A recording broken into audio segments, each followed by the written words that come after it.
Okay, so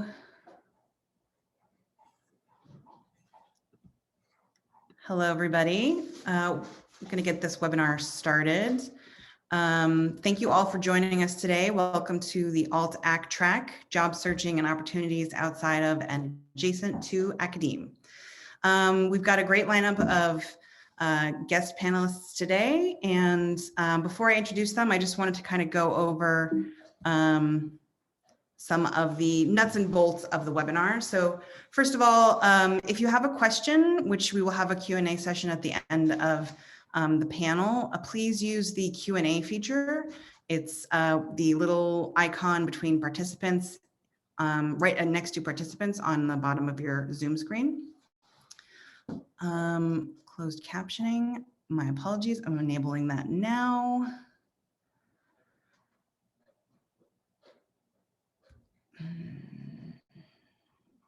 If I can figure it out.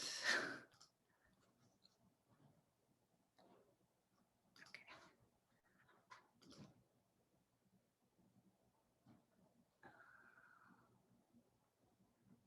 Show subtitle, live transcription. Okay, sorry about that. So back to sharing screen. So yeah, if you have a question for the Q&A, please use the Q&A feature. You should all be able to see closed captioning now. It should be happening. If it's not, if someone could give me a quick nudge, one of the panelists nudge me in the chat. This webinar is also being recorded and it will be available afterwards for people to watch. And we will also be sending out a short survey when we send out the link to the recording, just to get a sense of, how, what you thought of the webinar, what you might want to see in future programming and that kind of thing. I will be keeping time for the panelists, and yeah, if you have any questions or concerns, you can just use the Q&A feature to contact me, the host.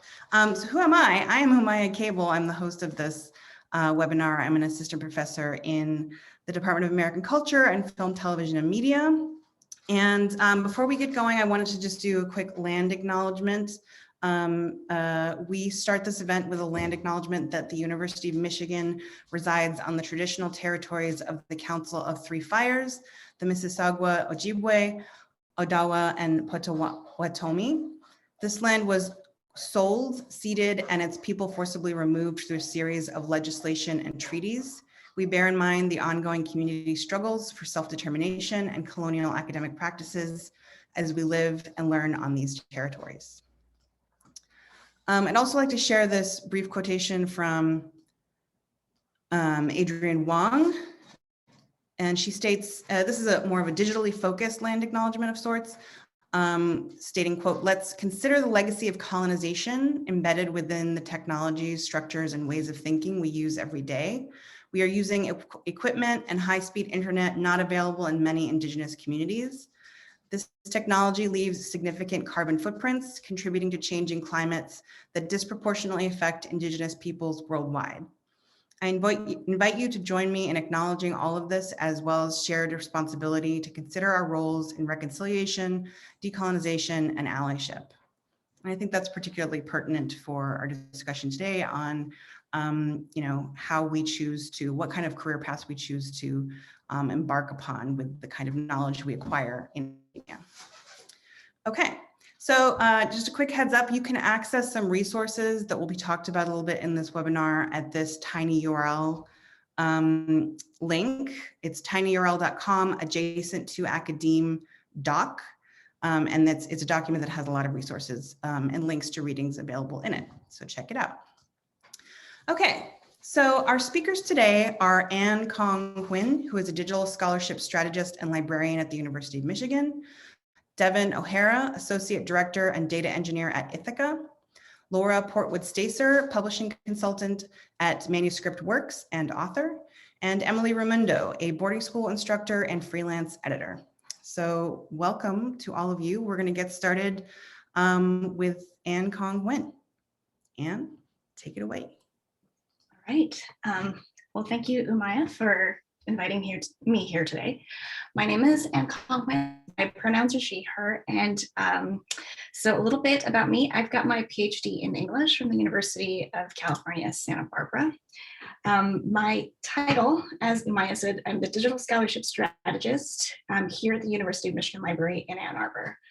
So my position is located in the Learning and Teaching Division of the library. And I should say also that librarians, I think, sometimes are very sensitive to the term alt-ac. We don't see ourselves as being alternative academics. We are very much situated academic librarians within the Academe. And we're subject to all the issues that plague higher ed. Many librarians have PhDs, especially those who are subject liaisons. And you'll see a lot of librarians, especially academic librarians that have PhDs, or they will have 2 advanced degrees. So one in the subject area and then an MLIS or equivalent. So at U of M, we librarians are not tenure track faculty, but we are considered faculty.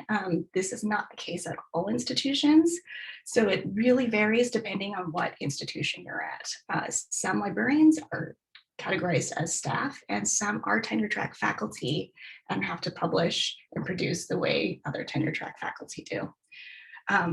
Here at Michigan, I'm also a faculty member in digital studies, which has also been interesting to kind of negotiate since I don't teach credit-bearing classes here, trying to figure out like what kind of affiliation I have with the Digital Studies Institute. So a little bit of background.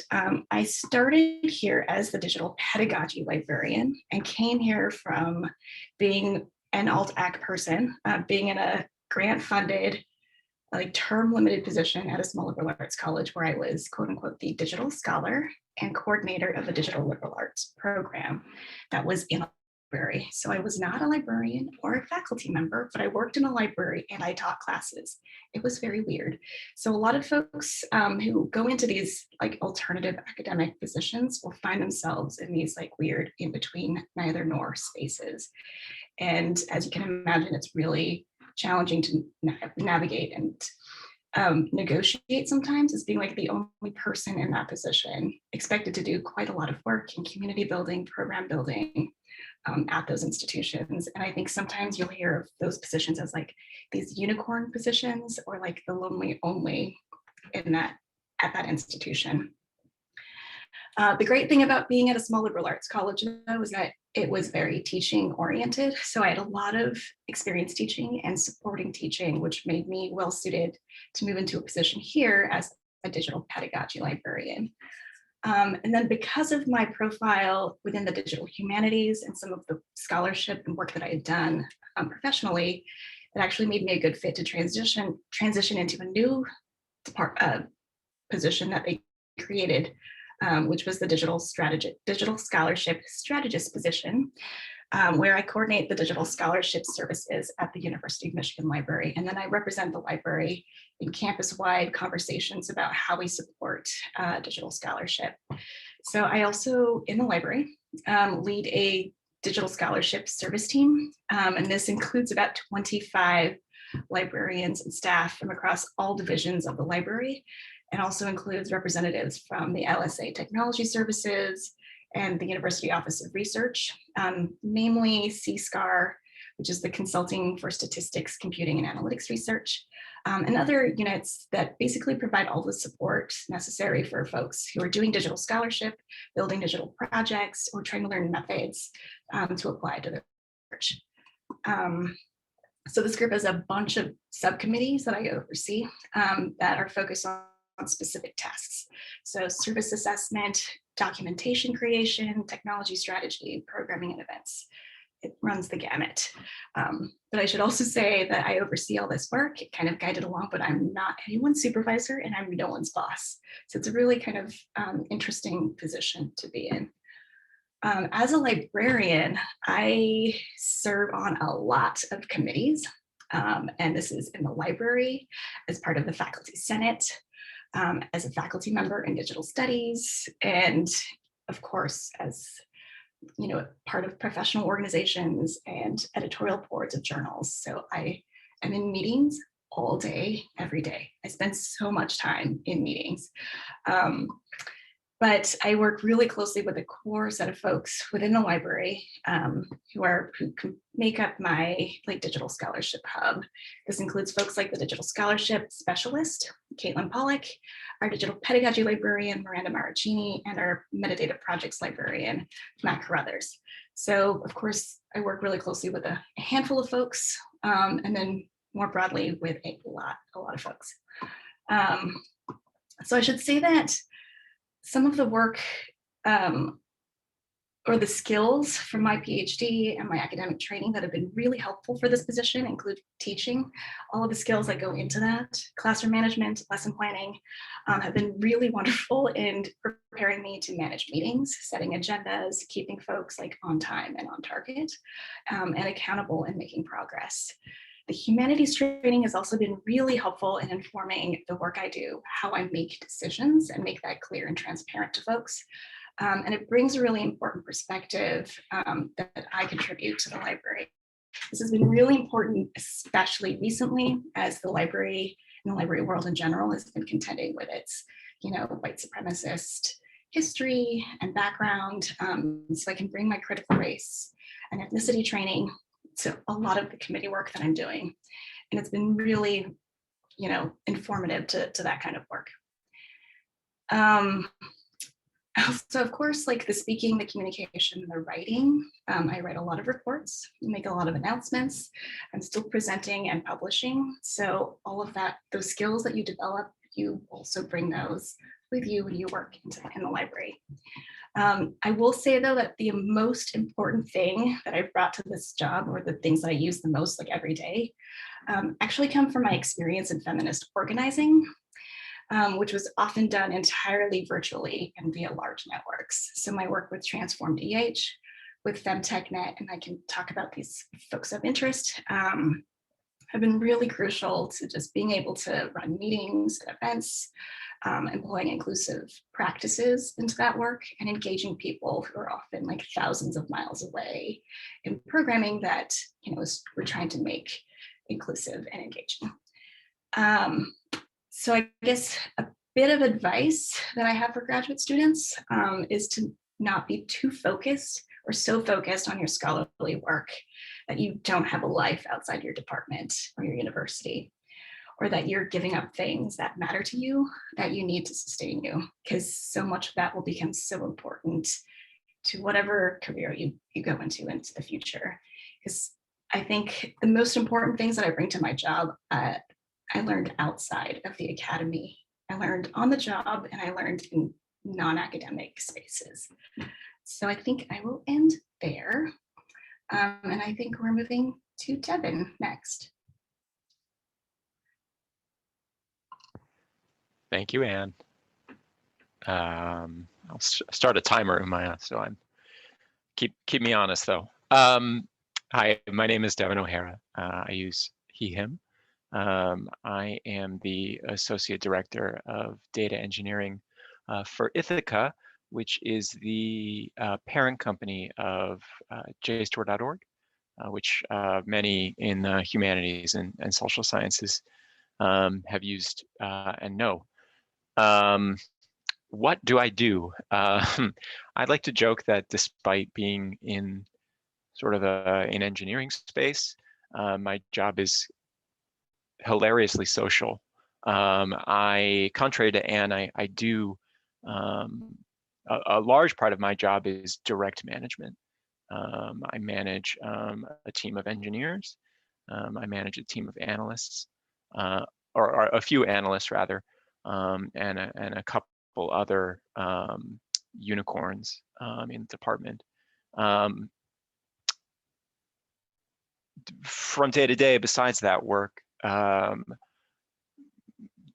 data engineering we do revolves around building data sets about how our products are used, so that we can demonstrate to librarians, to publishers of academic content, and to professors too, often, about the value the library and students are getting from our products. We have to do a lot of that reporting is very formal, and has standards around it. But we also do a lot of internal reporting as well to build better products. So we might build data sets about the quality of search results that are getting returned, so that engineers working on search might be able to better those functions. Other than that, my role tends to be a lot about translating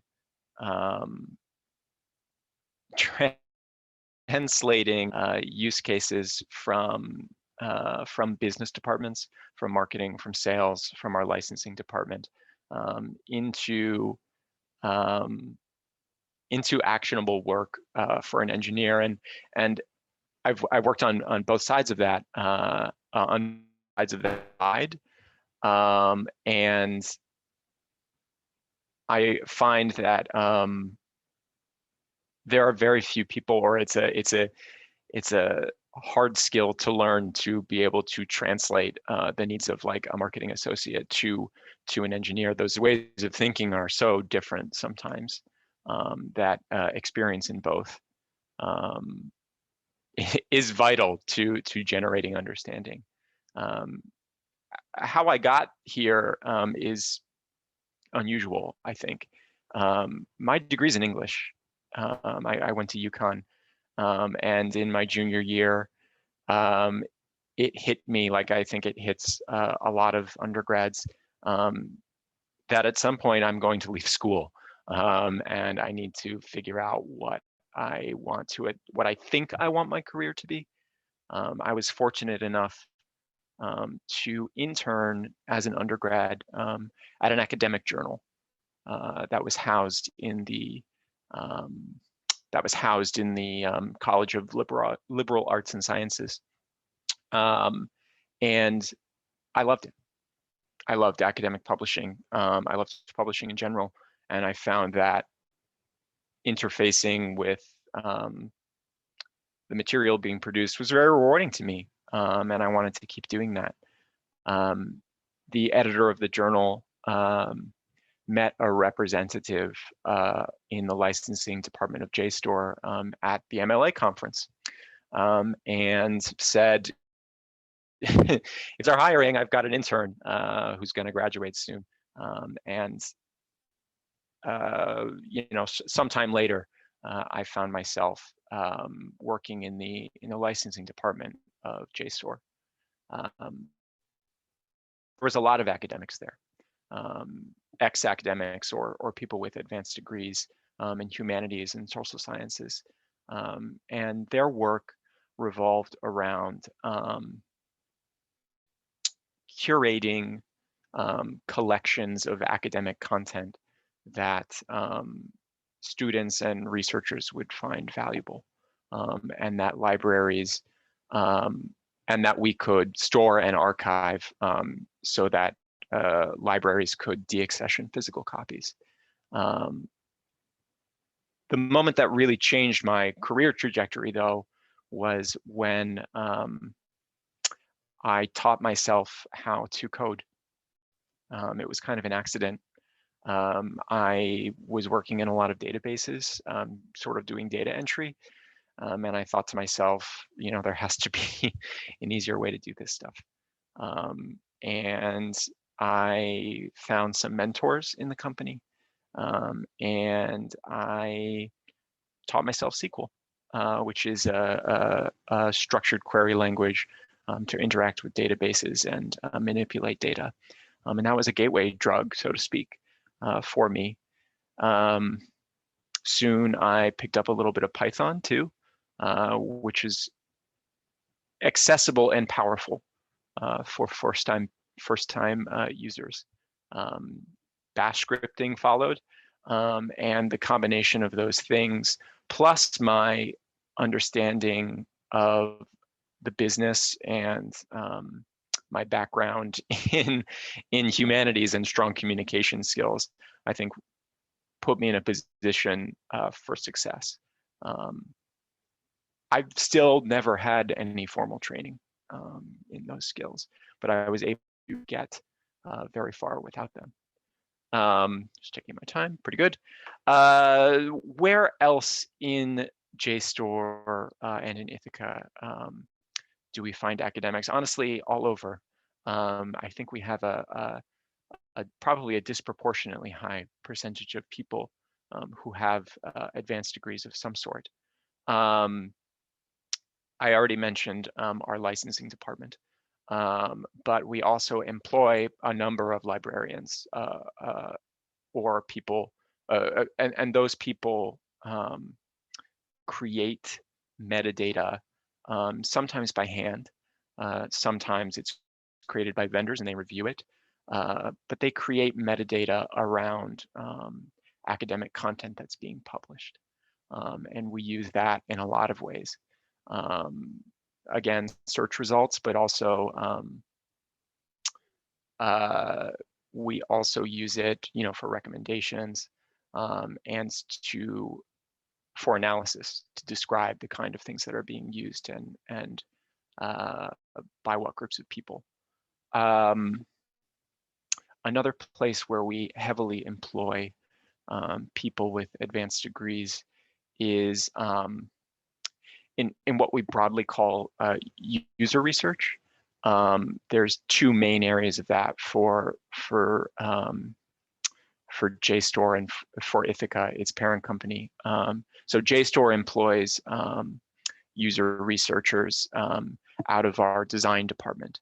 And our user researchers' objectives are to build a mock-up of a website, find students. We often flyer at U of M. You may have seen these back in the day, in the good old days. You may have seen them. And we recruit students and walk them through sort of wireframes of what a website would look like, and have them describe to us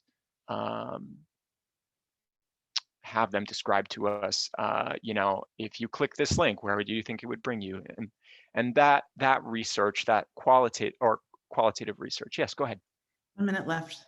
1 minute left. Okay, I'll wrap up. That qualitative research is used heavily in design. We have a separate wing of Ithaca that called Ithaca SNR. Ithaca SNR is they're essentially sort of a policy wing, and they write a lot of white papers about different aspects of academia, libraries, deans, faculty as well. They do a lot of surveys. Well, I think that's good for now. Okay, thank you, Devin. We can also explore more of that. Oh, there's my timer. Thank you. Up next, we have Laura Portwood-Stacer. Great, thank you, Maya. Thanks for inviting me to participate on this panel. I give advice for a living, but giving career advice is not something I'm used to doing. So I'm a little anxious about it, but I think it is helpful to see what different people's experiences have been. So I'm happy to share what mine has been. I'll do brief remarks and then happy to expand on anything in the Q&A later. But I'm going to cover what I do, how I got here, and I have a few tips if you are considering a similar kind of career path, and then just some takeaways about self-employment and what some of the benefits and downsides of it are. So I have spent the last 6 years as a freelance developmental editor and publishing consultant for academic authors. My business is called Manuscript Works, and you can check out the website for it if you like. It's manuscriptworks.com. I work with scholars, post-PhD scholars who are developing manuscripts for publication. That's mostly books and book proposals for university presses. And my clients work with presses like Duke, MIT, California, Yale, Chicago, University of Michigan Press, and many others. And then in addition to the one-on-one editing and consulting that I do, I also run an online workshop for academic authors that I call a book proposal accelerator. And I think maybe a couple accelerator alums are in the audience here today, so hi. And I also have a book forthcoming with Princeton University Press, which is a how-to guide on scholarly book proposals. And that book grew out of my work as an editor and as running this workshop. So my path to get here, I earned a PhD in communication from the University of Southern California in 2010. And then I was on the academic job market from 2009 to 2013. So good time for that. And I did end up getting a job. I had a visiting assistant professorship at New York University from 2011 to 2014. And of course, I was kind of on the market during that period. And I had, so that was a teaching position, you know, kind of a standard academic job. But I also had some previous experience with editing. I worked on literary magazines in college. I went to Michigan State, so a little far away from UMich, but close. And I, in grad school, had the opportunity to assist some professors with their book projects.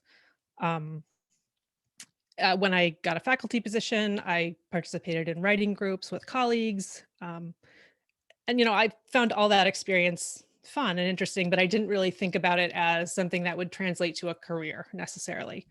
But I did have the opportunity when I was at NYU to become an editor at a journal. I was the co-editor of commentary and book reviews for the journal Feminist Media Studies. And that's where I learned that I really liked working directly with authors to make their work stronger and more usable by readers, to make their scholarship speak to audiences. So in 2014, my visiting assistant professorship ended, and I decided not to go back on the academic job market.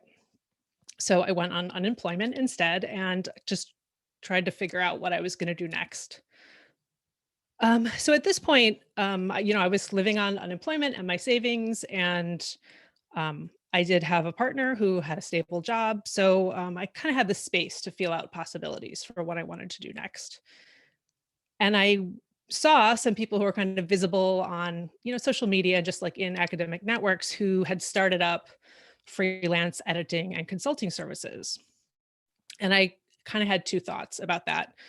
First, I thought, I think I would be good at that based on my experiences, you know, working with this journal and other experiences. But I also kind of felt like, well, there's already people out there doing that. Is there really room for another person to do that? You know, why would that make sense for me? But I decided to just try it and see if I could make it work because I didn't have anything else going on. And I will say it wasn't immediately like a raging success because it takes time to build up word of mouth and build a reliable stream of clients. But I did eventually start to feel like, yes, I am good at this job because my clients were happy. They were spreading the word about me. I was getting more people contacting me. And what I, you know, learned early on and still believe very strongly now is that there is no shortage of demand for academic editing, particularly developmental editing, which is what I started out doing. So there really is a lot of room in the market if you think you might want to strike out and do this kind of thing. So, you know, my path, by about 2 years in, I was pretty constantly booked with as much work as I could handle. And, you know, in that 2 years, I had a baby and took some time off. So, um, you know, there was a little up and down time in there. But I was making a decent annual income, something that I felt like, okay, this is a sustainable job. And then I would say by about 4 years in, I was earning as much as I would have had I gotten a tenure track job, in my geographic area. And in my opinion, I had much better working conditions than I would have had in the alternative. And I'm happy to talk about that in the Q&A too, if anyone wants to. And so, since then, it's really still continued to grow my business, and I'm pretty satisfied with this career. A few tips if you are thinking about doing this kind of thing. I have four kind of main pieces of advice. The first would be to take on opportunities that will build your network and your portfolio of relevant expertise. So even, like I said, participating in faculty writing groups where you're giving feedback and seeing how that feedback is being received can be really great. And then those people can serve as, they can write testimonials for you and kind of spread the word about your business. Editing special issues for journals and edited volumes. As an academic, that's a lot of undercompensated labor, but it is great experience for, again, working with authors, helping them shape their work for publication. And it's also a good way to kind of test if you like it, if you're good at it, if that kind of emotional and intellectual labor appeals to you. I think also learning about the scholarly publishing ecosystem and market is very important. I don't know how many of the attendees are actual University of Michigan students, but there's a great university press there. So if you have any opportunity to talk to the people who work there about what they do, even if you don't actually want to work at a publisher, it's a great thing to learn about if you want to be helping authors who are trying to get published. So that's my first tip. Take on opportunities, build your network. Second tip is seeking formal training and mentorship if possible. And it's not that your clients will expect you to have formal training or like a degree in editing or something like that, but it will help you with your confidence and fending off imposter syndrome, which is a major downside of being self-employed because you don't have people around to kind of give you that direct feedback on the work that you're doing other than your clients. So getting that kind of training and understanding kind of expectations and professional development is very helpful. Then the other thing I would say to start thinking about if you're planning this kind of career path is to learn what you can about business and entrepreneurship. And you can find the channel for that works for you. I don't think you need to like go to business school or, really like take on the personality of entrepreneur, but there are a lot of podcasts and websites and courses out there which you can, sort of find the one that works for you and seems to be about your speed and the way you want to approach this. And then the final thing, 1 minute. Okay. And then the final thing would be to get comfortable with marketing and self-promotion, or start to think about how comfortable you could be with that, because that is a significant part of being self-employed. I don't spend, I would say it's at the most 75% of my time I spend doing editing. I spend a lot of time doing kind of the business marketing and admin kind of side of things. So I'll try and sum up really quickly. I think my takeaway about this career path, if you choose it, is that it's a very different kind of gratification in helping people and getting paid directly for your labor. The value that I bring to people feels really immediately recognized versus in academia, where you have all these required forms of labor, like writing and publishing and teaching and service. And it doesn't always feel like it's rewarded in a direct kind of way or appreciated.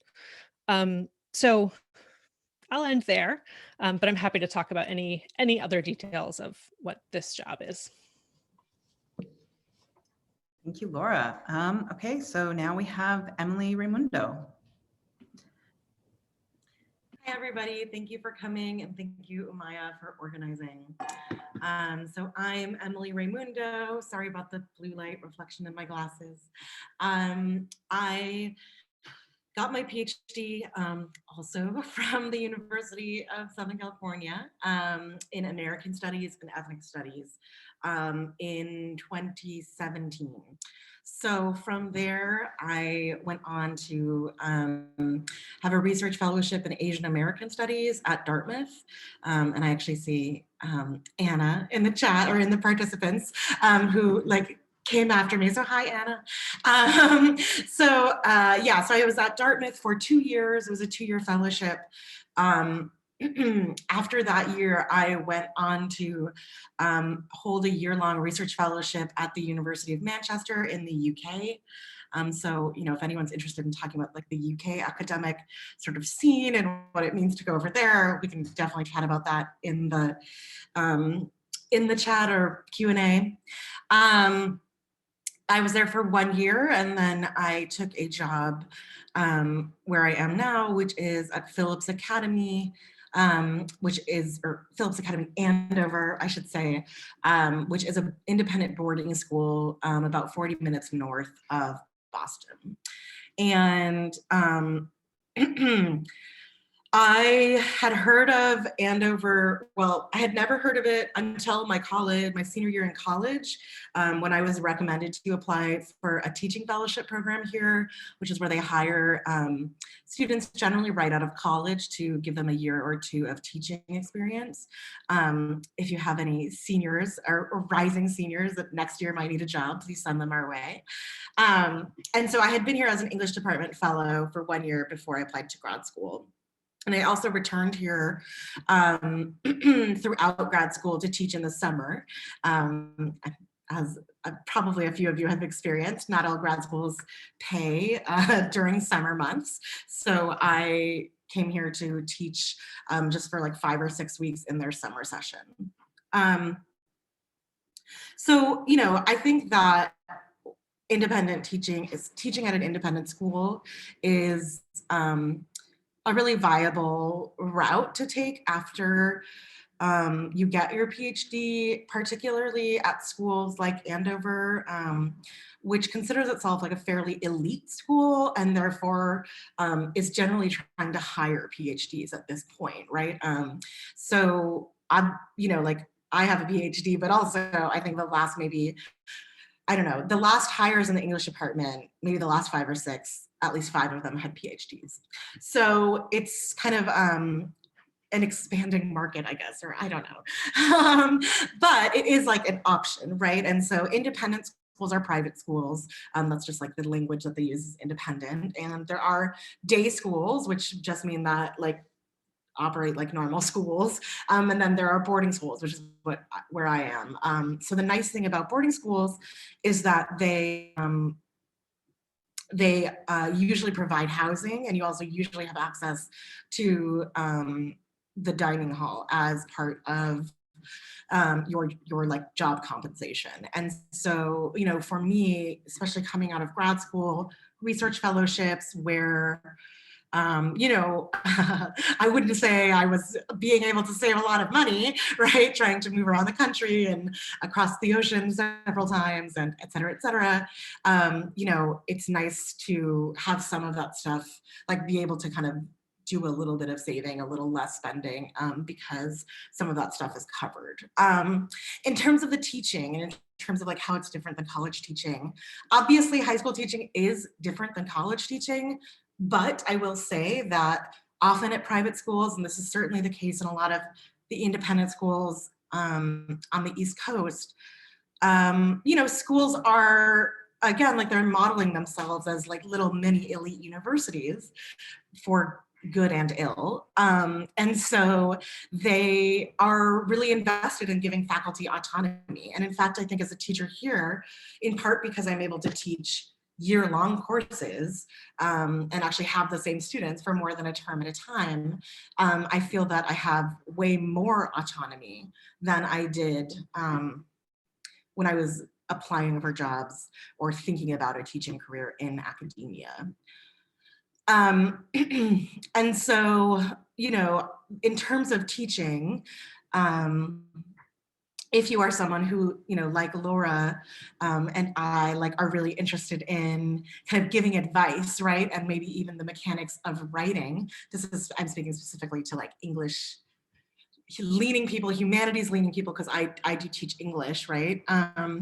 The way that you, like, what you have to prove to an independent school committee is that, like, you are capable of teaching skills as much as you are capable of teaching content. And so it's as much about sort of scaffolding research skills, writing skills, composition skills, along with, you know, the kind of introduction of different kinds of content.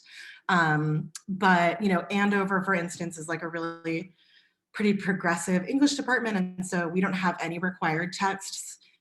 So we're allowed to like completely choose our own syllabus. So, you know, this term in my 11th grade class, I'm teaching Ruth Ozeki's A Tale for the Time Being, along with Mouse. And in the spring, I'm going to be teaching C. Pam Jing's new novel, How Much of These Hills is Gold, which I'm really excited about, and teaching another Ozeki book to my sophomores, my year of needs. So, you know, I feel like I get to use my ethnic studies background, my Asian American studies background, not just in the texts that I teach, but also in the fact that my expertise is valued in the English department, and that I, you know, in a smaller department, you get to actually have some in-depth conversations about pedagogy and equity in terms of grading practices, assessments, those sorts of things. So if like that teaching side of academia is something that interests you, you know, I would definitely look into independent school teaching. And I'll just say one more thing and then be done. If you are, that is something that you're interested in, you know, as I said, I just sort of like lucked into this job. And so I had this connection, right, to the school, and that sort of like did really help me when I was thinking about applying, because I was able to envision the school. So I will say that, you know, of course, as we're talking about building networks, like, yes, of course, like there are ways to sort of sample the world of independent school boarding, and a lot of that is through summer sessions. So you might, you know, if you're a grad student who maybe doesn't get paid over the summer, it is an interesting program to kind of look into in terms of maybe just like kind of sussing out if this is maybe something you would be interested in. And then the final thing to say is that there are actually recruiting networks and recruiting organizations. So if you are making the transition and you don't, or you're thinking of making the transition, but you don't know really much about like what schools you're really thinking about or where you would want to go, you can use organizations like Carney Sando is the major one here on the East Coast. NEMNET, N-E-M-N-E-T, is a specifically minority teaching recruitment site. And so sites like those can really help you like kind of, you know, get introduced into those networks if that's something that you're interested in. So yeah, I think I'll stop there. All right, thank you, Emily. Well, all of that was wonderful. I will just add that as someone who was on the exit ramp from academia, I did use Carney Sando, and I had a really wonderful experience with them. They're very friendly and very helpful. So I will add that link on the Alt-Act job resources document that you have access to. It's at tinyurl.com/adjacent to academe doc, and I will repost that link. Okay, so panelists, if you would like to turn your videos on. Hello, welcome back. So some people have asked some questions in the Q&A and some panelists have answered them. I've got a couple of questions lined up that I can, you know, throw out there.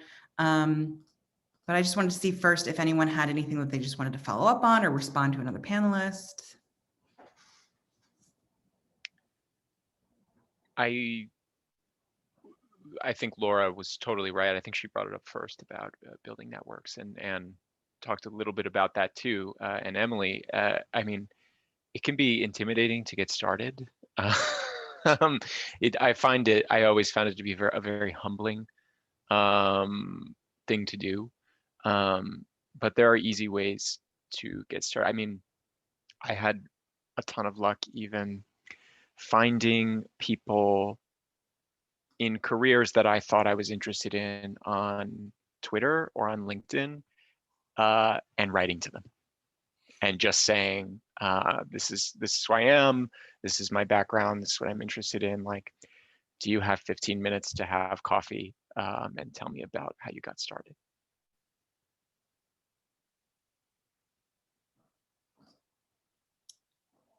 Yeah, so a lot of something that seems to be kind of a common theme throughout all of your experiences is like this very heavy emphasis on sociality, being social, which can be, you know, a little bit daunting, especially for folks who might be a little shyer. I was wondering if you could maybe talk about, you know, how Laura talked a little bit about social media. Devin, you just mentioned reaching out on social media, but if you could talk a little bit about like how you leverage maybe social media to socialize, especially in this current moment of being sort of unable to socialize in person. Yeah, so kind of leveraging the internet. I can start and say a little bit about, so one of the questions I got was about the kind of feminist organizing that I had done, which started like as a graduate student. And I think that's also when I met Laura, was also through Twitter, when we were still graduate students. So it's been, so I was a co-founder of a group called Transform DH, which brought like critical cultural studies to digital humanities, which in like the early 2000s was like really white and really like, not inclusive.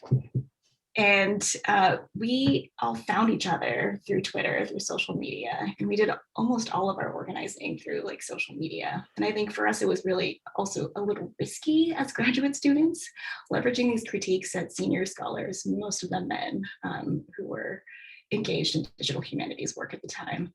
And from there, FemTechNet was also a network of feminist scholars and artists and activists, mostly in North America, but also folks in Europe and South America. And almost all the work we did was via, at the time it was using Blue Jeans. Lisa Nakamura was at Michigan and had access to this like really fancy virtual meeting software, which they've discontinued providing service support for now. But so much of the networks I've built, and so many of the mentors I've built relationships with through these networks, this like feminist activism that's happened in the Academy.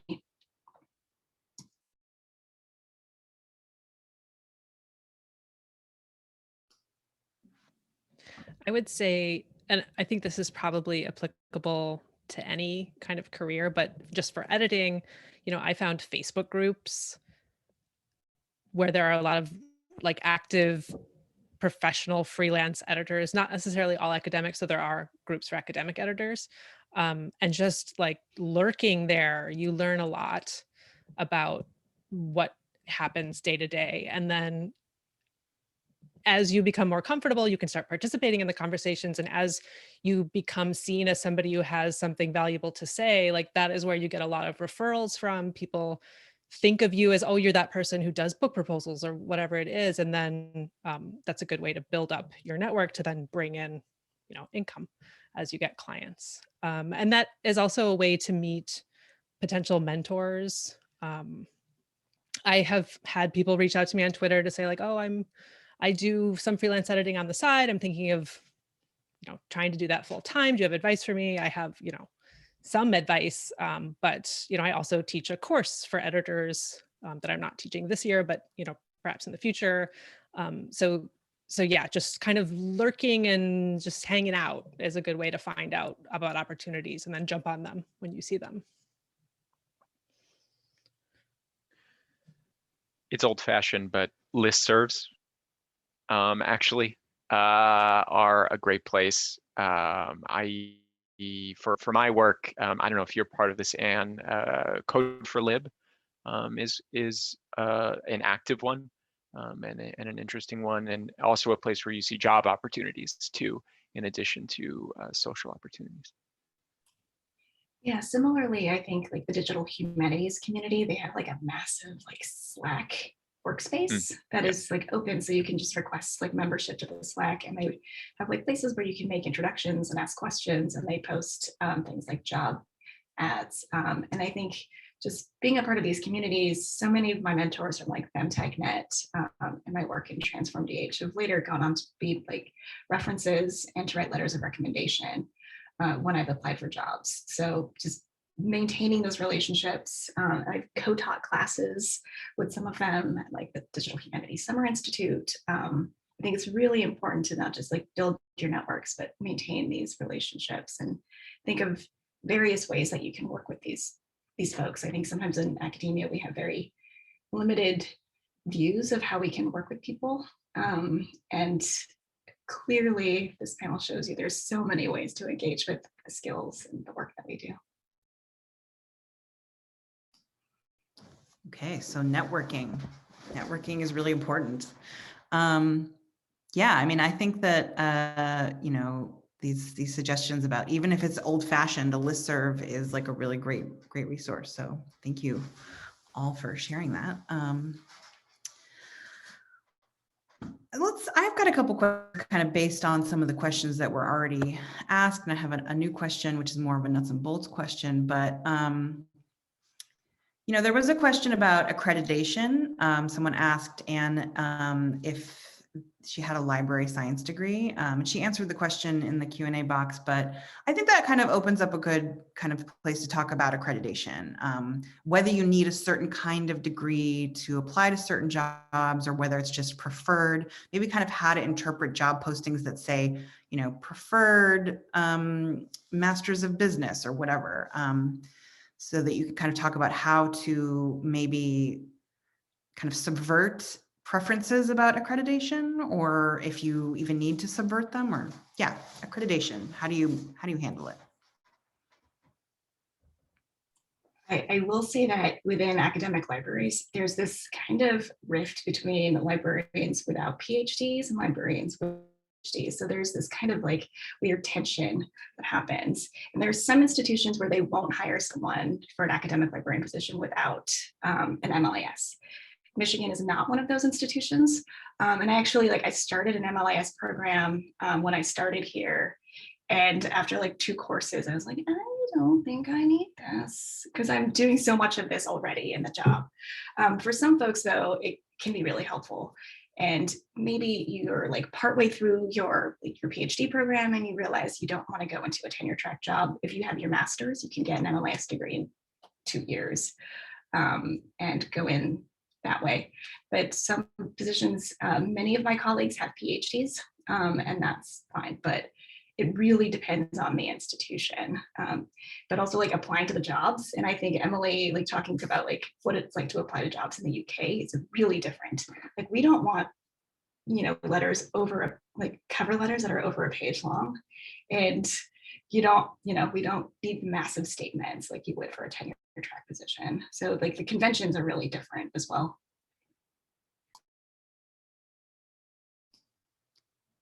Yeah, Emily, do you want to speak to the UK conventions? Oh, well, you know, I will say about the UK is that when I got the job, a lot of people were like, oh my God, it was so amazing. You'll be able to like get out of the US system. And then I got to the UK and they were like, we have basically like lapped the US in neoliberalizing of our university system in about 10 years. So like, it's actually worse here, welcome. And then I was on strike for most of the year. So, you know, the UK, it has its ups and downs, but it is a different process. So we can't talk about that if anyone is really feeling it. But I'll also say in terms of accreditation, just for like teaching, that's sort of why, you know, and independent schools are like a nice, or I'll just say private schools are a nice option for people with PhDs. And yes, like it's becoming more, it's becoming much more common, right, for people with PhDs to be hired into these jobs. And on that, like, if you don't have a teaching accreditation or you haven't like had your experiences coming out of academia, the best experience you can have is to be a teacher of record on a course, right? And so if this is something that you're like thinking about doing, then like thinking about ways that you can kind of target, like depending on what your grad program is like, or depending on what, you know, opportunities you may have to TA or teach, like being the instructor of record on a course is really what they look for in terms of like being sure that you actually kind of understand what it is to put a course together and teach it. So it's not really accreditation, but it's kind of related. Yeah, I mean, like experience, less accreditation, but having, you know, solid experience. Yeah.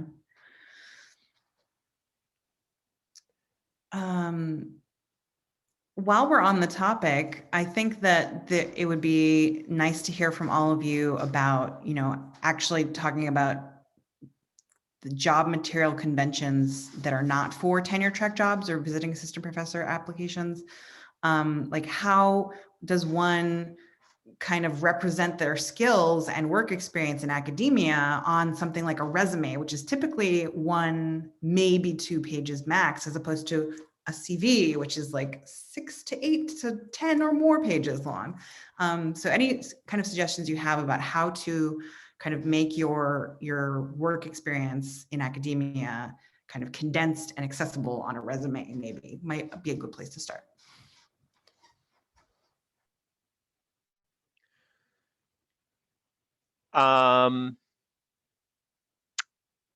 Yeah, so you're absolutely right. Our resume is definitely 1 page, unless you are, unless you have 20 years of experience. That is the only time when I will look at completely look at a 2-page resume, you know, and it can be tough to boil that down. I think for me, this kind of ties back into the previous question about accreditation, where accreditation, and we kind of got it, this is just a shorthand for experience when I look at resumes. And I don't necessarily care what your advanced degree is in or what your area of study was. I care more about the lifetime of experience that you've built up and that you demonstrate with the resume. I think you should talk about your experience with pride, number one, and not feel like not have that imposter syndrome, which I think has been talked about, and a number of people have talked about. I think teaching, writing courses, like is actually something I do in my day-to-day and is very applicable to my work and the people I work with. And having that backed up, as Anne mentioned, with strong references, is a powerful combination, I think. So we got a question in the chat, or in the Q&A from Amy, about applying for library adjacent positions. I will say that, like many other professional positions, I think having a short, very concise 1-page cover letter. For academic librarians, you can have a long CV, and that's fine, because a lot of librarians are presenting and they're publishing and doing all sorts of professional activities, and you don't need like a short resume for those jobs. I will say, when you get into the interviews, if you're applying for any kind of, unless it's like a technical library position, like having the subject expertise will not be enough to get you a job. So you also have to have experience if it's an instructional librarian, like in teaching very specific things. Can you teach like a 30-minute instruction session about using the library website and still keep folks engaged? Do you have experience planning programming? Do you have experience with like doing consultations? And I think this is where a lot of our academic skills really come into play. It's like if you have taught students and you've been in office hours, you know how to do a consultation or reference consultation. And I think some library jobs will ask you about like DEIA, diversity, equity, inclusion, anti-racism, and collections, and like what you would bring to the library. And sometimes you'll hear responses like, I will bring diversity by diversifying my collections. And I think increasingly that is not okay. That is not enough. And I think your humanities training will prepare you to respond to that, right? And the programming you do, the teaching, all of that stuff. So I'm happy to have further conversations with folks, but we do want short letters that are really concise and active and where you clearly demonstrate your skills and like the work that you have already done and can do.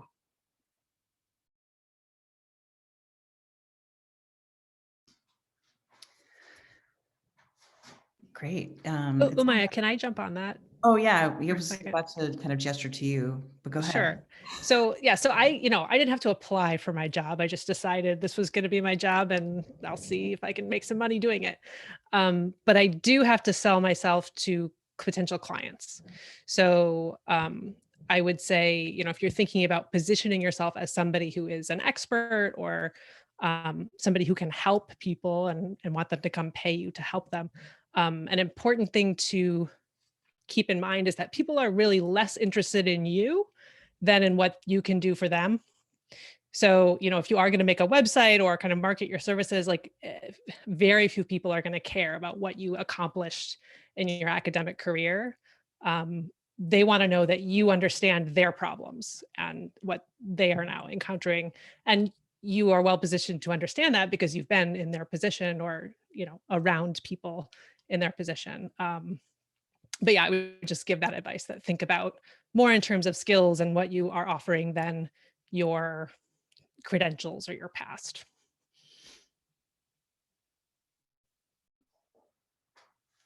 Okay, so kind of how to market yourself in a way that is also social, about like a give and take and having a relationship as opposed to, I think that actually really departs from a lot of how we're kind of socialized in academia to be really ego driven, kind of like the me show, hence, the 10-page CV. But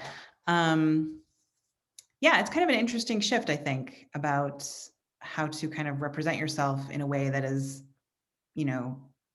less about yourself. Again, then there's things like Twitter, which sort of fall into that, but yeah. Can I jump in real quick? Yeah. Just to say, yeah, on that topic, if you are applying to independent school teaching, they do not care or want 2 paragraphs on your research. And in general, the stereotype I think about academia and academics is that like, that's the only thing we really know how to talk about. And so like the fear, I'll just say like the fear of hiring PhDs at my institution is that they just want to come replicate like their lab or their, English seminar here. And it's not that those things can't be taught to our students, but it's like you have to be really prepared to modulate how you teach them in order to like deal with the fact that they are, 14 to 18-year-olds. And so, if you are writing a letter to a teaching institution that is not like a research institution, just, like don't make your first and second paragraph about your research projects.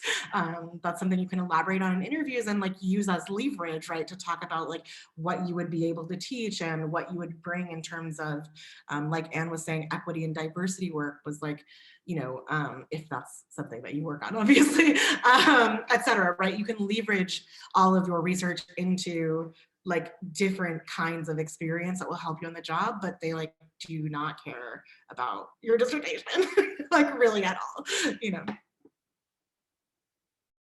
Yeah. So again, kind of a removal of ego and an emphasis on skills, and the kind of skills that you can bring to the table, if you would. We've got a lengthy question in the Q&A for Devin, asking about what kind of different roles there are for academics in a place like Ithaca, kind of talking about some negative experiences in corporate work environments. And, you know, if you could talk a little bit about the roles and, you know, the kind of services provided by these companies. What are the differences between working at like a nonprofit environment versus like a more commercial publisher, I guess, Yeah. is another related question. Thanks, Sumaya. I was just breaking that question down. Thanks. I don't have extensive experience in for-profit publishing. I've been at a nonprofit exclusively, actually, and I love it. I love it, and I find for me, what I like the most about it. Like in short, I feel like there is more room compared to the for-profit sector. There's like more room for failure, or there's more room for growth, personal growth. That the focus is not on how much profit we can make, right? The focus is on a mission, on achieving that mission. And profit is always a concern there. You have to be sustainable. But that piece of it and that that mission focus is something that has been really special and allows me and my colleagues, or allows me to know that I share a clear goal with the people I'm working with, and I can tie what I'm working with back to that mission, and so that has been. I don't know that I could go and work in the for-profit sector, to be honest, right away. I think the second part of the question was a bit about other roles for PhDs. I talked about some of them, licensing being one. We employ a number of librarians as well. I talked about that. And I think I talked a little bit about people doing qualitative research. Again, a major area for JSTOR is design with that. So if you have an advanced degree that is practiced in qualitative research, and you can combine that with any amount of experience in design, I think you will have good success in that area. And that's very common, or that area is common for us, but also in a lot of technology companies who care about their user experience. You know, everything from Facebook, AWS, Google, all those kind of things have strong user research departments. The other piece I started to talk about was we have an arm of the company who does research about academia, kind of policy or white paper publications. And they do a mix of, I don't think it's very popular with undergrads, but I know that Ithaca SNR has a strong reputation with faculty, name recognitions with faculty and librarians. And they employ quite a number of advanced degrees who do either qualitative or quantitative research in that field. And they have a very low turnover. People there really enjoy those positions. The final place, and this is maybe the least common, but the most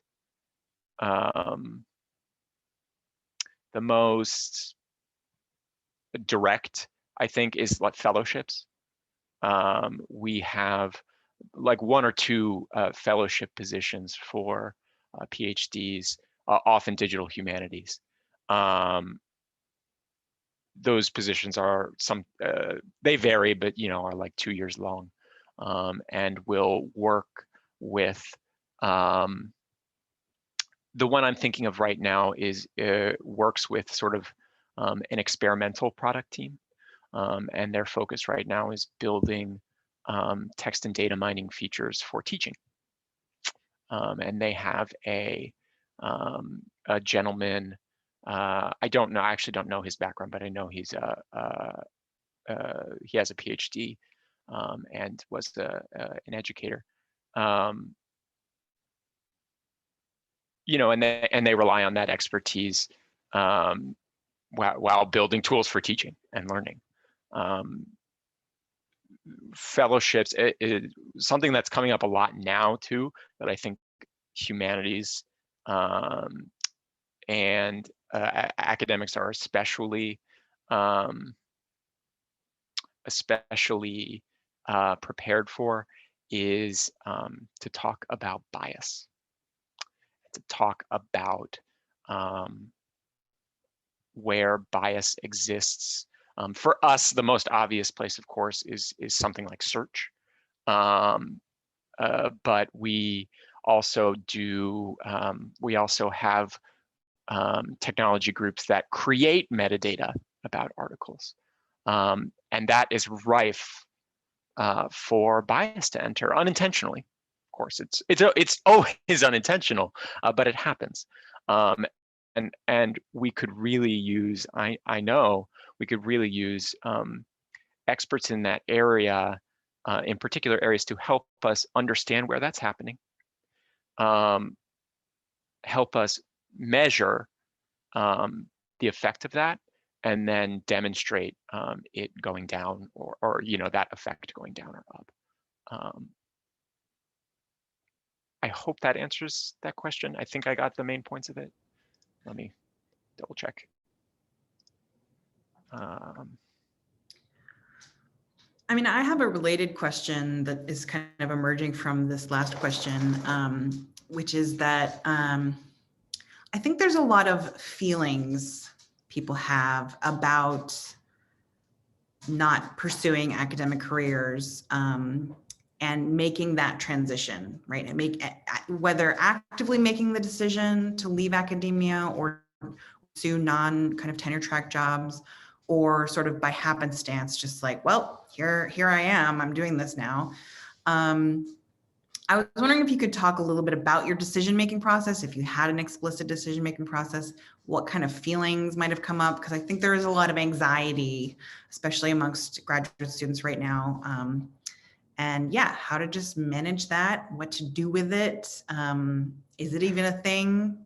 Sorry, my dog just burped. But yeah, talking about the feelings that accompany this kind of transition. I can start because mine was pretty recent, right? It was just last year that I was in an academic position.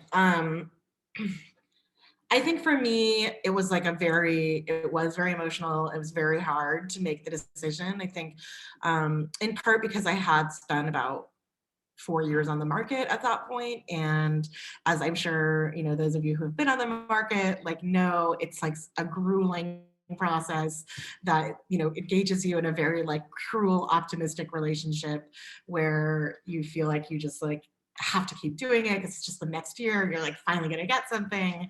And so I think it was overall really hard for me to make the decision, but what came to a head was simply that after leaving grad school and being in postdocs and sort of seeing how academic departments worked when you were a grad student, I had always, I think, or a lot of the a lot of the things I had issues with as a grad student, I had sort of in my head rationalized as like, well, this is just part of grad school and it will be different when I'm a professor, right? Or like this is, you know, like this is just this phase of my career, and when I get to the next phase, like it will feel different and, and that kind of thing. And I just sort of realized, I think that actually that feeling was unhappiness and that, you know, actually like your day-to-day life as a grad student is not that much different than your day-to-day life as like an assistant professor necessarily, except like you have just like more work as an assistant professor. And so I think like when I realized that was when I was like, okay, like what if I just kind of say that like the job market, being on the job market is making me more miserable than I think getting a job would make me happy. Like, and so like, what do I do then? And so that began the divorce process basically. And so, you know, it has been rough. Like I definitely, you know, have had like, someone said to me last year when I said like, oh, I am taking a position at a boarding school, you know, they were like, oh, that doesn't have to seem like a failure. I was like, indeed it doesn't, you know, like interesting. And so, you know, of course, like you do get that feeling when you leave the market and say like, that feeling of like, wow, I just couldn't hack it. I couldn't get a job. And like, that's really why I'm leaving. But for me, it was more about like, actually, I think even if I got this job, I don't think I would be any happier. And so like, what working conditions do I like, have I learned from my time in grad school I actually want and I actually thrive in? And like, what about my grad school life do I love and want to keep, right? And so like, you know, I like writing. So how can I write in other ways that are not this way, right? How can I keep editing for my friends, you know, like, and that's something that I love to do. And I'll just say one more thing and then I'll be quiet. But I also like was really scared of losing my friends because all of my friends came from academia. But luckily, academia is already a place where we're really used to sustaining relationships over long distances, you know, and like your grad school friends like are scattered to the corners of the earth. I was like, yeah, well, Anna knew why I got lucky. You know, so like, yes, that was a fear, but I think like, you know, it's at this point, like, it's not going to be the end of like your social ties to academia to like step away from it as your job. I would echo that for sure. I think the seeing most of my close friends from grad school get academic jobs and seeing how not great those jobs really ended up being on a day-to-day basis, even though they got the prize of, you know, a, you know, R1 tenure track, whatever. And just how like miserable they were. I was also miserable when I felt like I failed on the market, but I almost feel like I've now kind of transcended because you know, my working conditions are a lot different and do have kind of like those good parts of like getting to engage intellectually and still getting to use the knowledge and skills that I built up, but leaving behind the really bad parts. Um, and so I don't even remember what the original question, oh, the like coping with the feelings. Yeah, so I mean, yes, I would be lying if I said I didn't feel like a complete failure and was kind of depressed for a couple years. But I was also depressed as a grad student and on the market when I had a job. So it, you know, I think it's like, oh, that's just a continuation at those feelings. And what I really took away from starting my own business and you know, making it a success, getting to make my own decisions and like seeing them work out is just like while it is still like, you know, the gig economy and precarious labor, I feel so much more confident in what I can do. I'm like, I did that. I could do that. If this job went away, I could do it again. I could figure out something. I am like a talented person, which somehow grad school managed to beat that feeling out of me. So I think a lot of people will say the same thing, that when you kind of go into a different realm where your skills are appreciated and valued, as opposed to like taken for granted, as just like what everybody has to do and what you're expected to do. It actually makes you feel better, I think. So I think the first couple years that I was in my position at the small liberal arts college, like at ALTAC, at the SLAC, I was actually still on the academic job market. And I remember in 2015, I was actually a finalist and I came in second for position in American culture here. And I remember just, I mean, I wanted the job, but at the same time, I think I was like, I'm pretty sure I'd be miserable as a faculty member. Just the amount of pressure, especially at like this R1 institution. And I'm now on the other side. I'm supporting faculty members who are, you know, trying to go up for tenure and try to complete all the work so that they can like advance in their careers and keep a job. I think it really took some deep thought and just like sitting with my emotions and figuring out like what I wanted. I knew that I didn't want to stay at the institution I was at. It was not a healthy work environment. It was a financially not unstable school. And I think my partner called it like a sinking ship, and then I had to abandon ship as soon as possible. And it was, so I knew I had to leave that position. So it was like figuring out what I wanted to do next. And I was really lucky that my skill set really matched up with this position. And I ended up in a unit in our library here where I'm really well supported and I can, you know, bring the skills that I do have and the perspectives and my interests to do my work in a way that aligns with my values. And I've been super fortunate. And I think there's a lot of talk within librarianship right now. We know about like the divide between tenure track faculty and non-tenure track, between faculty and staff. Also divide between librarians and staff, where you're like unionizing right now, and it's a hot mess. So like it's still, I mean, I have much better work-life balance, I think, than if I had gone into like a tenure track position. I can step away from my job. I can, you know, take days off when I need them. But there's also challenges within librarianship as well. Like as one of the few librarians of color at a really white institution, and knowing too that like 80% of librarians are like white women. You know, there's a lot of nice white ladies who mean really well. So navigating those spaces, there are challenges wherever you go, but I like where I'm at. I like the people that I work with, and I get to do some cool stuff. So I will count my wins where I can.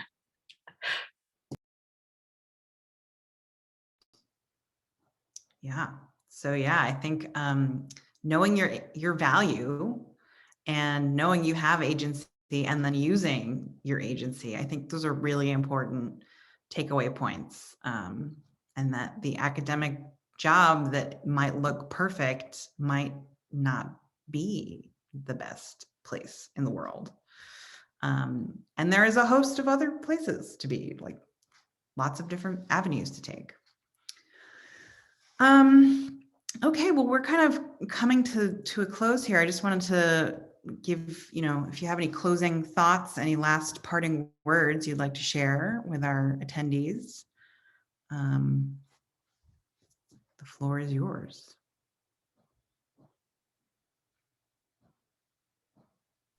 I just want to, I mean, this is maybe a cynical thing to end on, but like, you know, just a reminder, like, sort of as Anne was saying, like, you know, it is 2021. Like, there is no perfect like employee situation, right? Like, you know, there are many things that are very difficult and draining about, you know, working at an independent school that you wouldn't get in academia.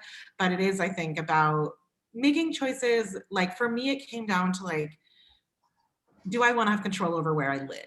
Or at least feel like I have control over where I live, right?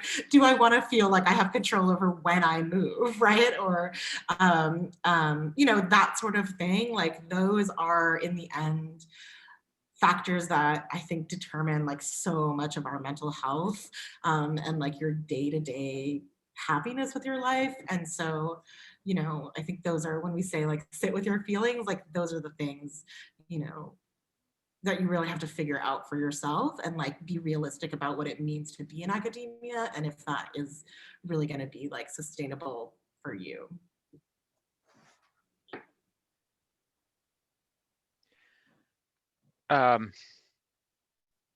I would just say, take a risk. I mean, put away your imposter syndrome, or stop convincing yourself that you don't have the qualifications or whatever. That's for them to judge. Pitch yourself, be proud of what you've accomplished, and do your best to translate that into what they're looking for, wherever you might be applying. And you will probably be surprised. You'll probably be surprised. I'll just say for the folks who are at Michigan, I am easily findable via the library website, and you can schedule an appointment with me. I think they're scheduled for like 50 minutes. So if you want to chat, I'm happy to chat. It is really my job to work with faculty and and all students, everyone here. But I love my time working with grad students, so feel free to reach out.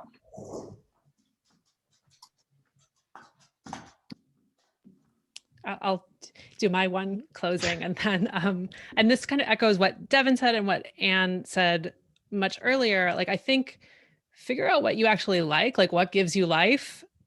Try and do that in your off time or whatever you can, and opportunities may arise from that. A thing I didn't talk about here because I didn't think it was super relevant, but when I was still building my business and kind of had some free time because I didn't have a bunch of clients, I started volunteering with my chapter of the ACLU and formed relationships with people there and did like community trainings. And when a job opened up there, I was somebody they asked, like, oh, would you want to step in here? I didn't, because I had my business, I was building it and I was happy doing it. But I remember thinking at the time, like, oh, I wasn't even doing this to try to get a job, but it could have led to something really fulfilling. So yeah, more networking. Okay, well, some of our participants have put their email addresses in the chat. I will include those on the Google Doc. I think everyone except for Devin is on Twitter. So, also give them a follow there. Thank you all for sharing your thoughts and your experiences and your wisdom on this. And everyone, stay safe out there.